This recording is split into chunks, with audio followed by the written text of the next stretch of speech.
Jeff at Linco Diesel Performance for our Tech Tip Tuesday. This week we're going to go over some critical checks and measurements when assembling an engine, some important things to consider during mock-up before it's too late. So if you take a look here, what we've done, we have a 6.7 crank and we also have a 5.9 crankshaft that we've done this with. We took a junk crank, cut it off, cleaned it up in the mill. Now it's super easy to handle. This thing weighs probably 20 pounds, if that. You can just sling it in there real fast. Normally, if we're checking like valve to piston, we're gonna have two main caps on it. But we have a set of bearings that we've dedicated just for this. And we just throw some stock bolts, zip them down with an impact. And then we stick our number one rod and piston in there. We're using the rod that will be running in this engine as well as the piston. As far as the piston, when we do this, we like to put masking tape on the piston and then grease it up as opposed to putting the rings in, so you don't damage, either scratching the cylinder wall or damaging your rings. So the reason this is important, that right now this block is dirty. Dirty meaning it hasn't been through its final cleaning. So if you have to go in and clearance anything or make any adjustments, now's the time to do it. Also, the pistons are not coated. We did that intentionally so we can mock it up, check our clearances, and then after everything's good, we'll send them back out for coating. So what we're checking here, what we wanted to show you, when you're running a stroker build, like this is a 6.7 crank and a sleeve down engine. So we've sized the bore back down to a 5.9. So as you can see, we've got sleeves. So you're taking a larger stroke crank, you're swinging that connecting rod on a longer arc, but you have a smaller diameter cylinder. So it's not uncommon to see contact with the connecting rod on the bottom of the sleeve. So you need to check that. So something simple here, this is a coat hanger, good old uniform company.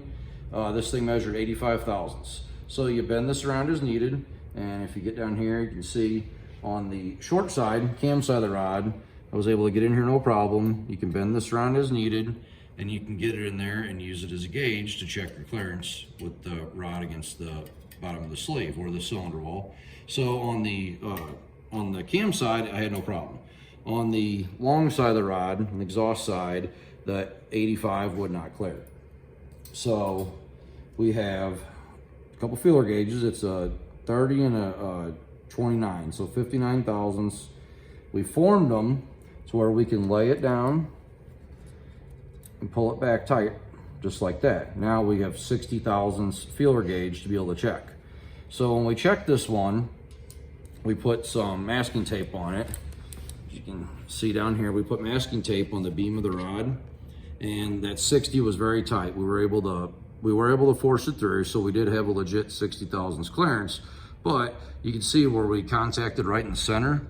So obviously, since that rod is wider, it's going to be tighter on the ends, and that's where we normally see contact. So we know it's pretty tight. So what we'll do to address that, again, right now during the mock-up stage, no big deal, we'll come in down here in the bottom of the liners, right dead center, and with the flap wheel, and we'll just relieve this. We'll lay it back and relieve that, and we'll get clearance. So if you don't do this, the rods will contact the bottom of the sleeves, which it can try to knock the sleeve loose, raise it up, cause sealing issues with your fire ring or head gasket. So very critical that you check this.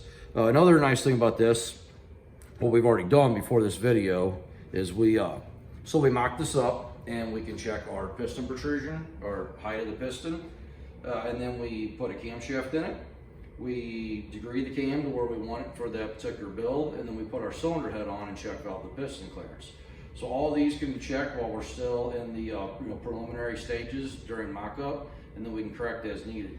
So another handy thing we did, we took a cam gear that some nice person had heated, and they come in on a cord. We couldn't run it, so we honed the center out to where it's a slip fit. So this will slip right on a cam. We throw a bolt-on cam gear retainer. If we're mock it up and we need to move the cam a degree or two or three, we can slide this off really quick, change the key, slide it back on, and keep rolling fast. Something else, we have an old fire ring head gasket where the factory fire rings have been cut out, and then we'll use this for mock-up. Because once you cut your fire ring grooves, you're stuck with that depth unless you go and machine them out. So rather than cutting our fire ring grooves and running into a clearance issue, or we're gonna have to run a thicker head gasket, we use this old gasket. We pull the studs down to about 100 foot-pounds and to crush this gasket. So without the fire rings, we don't have to worry about that. This is the standard thickness gasket, so you're not wasting a gasket, and you know it's accurate that way. And as far as the cylinder head during mock-up, we got the head over here. It's very important that you measure your valve recession, measure it, document it, and then you also see we have test springs or dummy springs. So it makes it a lot more accurate than trying to push a 103 or 110 pound spring, and you can very easily check each individual valve that way. So a few tips here for checking clearances. All this stuff is very important, and like I said, you want to do this before it's too late. Either you already coated the pistons, or the engine's got its final clean, you got the oil plugs in it, and it's too late. So hopefully this helps. So see you next week.